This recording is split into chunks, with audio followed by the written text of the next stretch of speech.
The only people who don't want to disclose the truth are people with something to hide.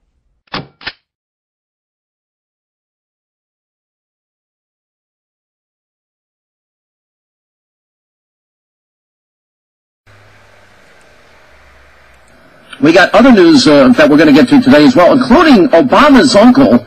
Apparently, now this is a pretty interesting story. I guess his name is Uncle Omar. Now, the Homeland Security Department announced that they're not going to be deporting any more illegal aliens unless they have committed a crime.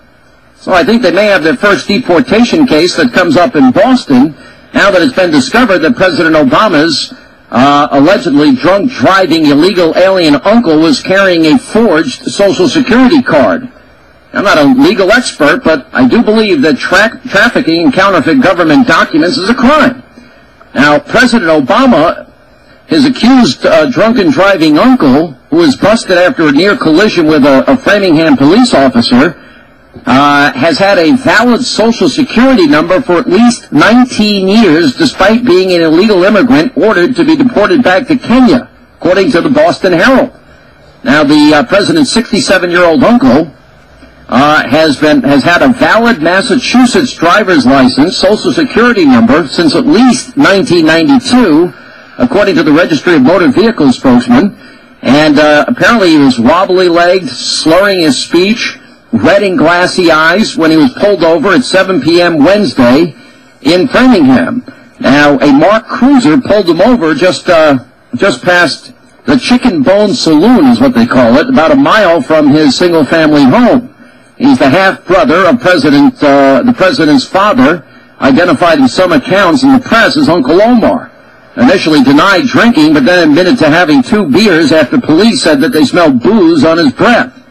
It was clear that he was moderately unsteady on his feet, according to the arresting officer.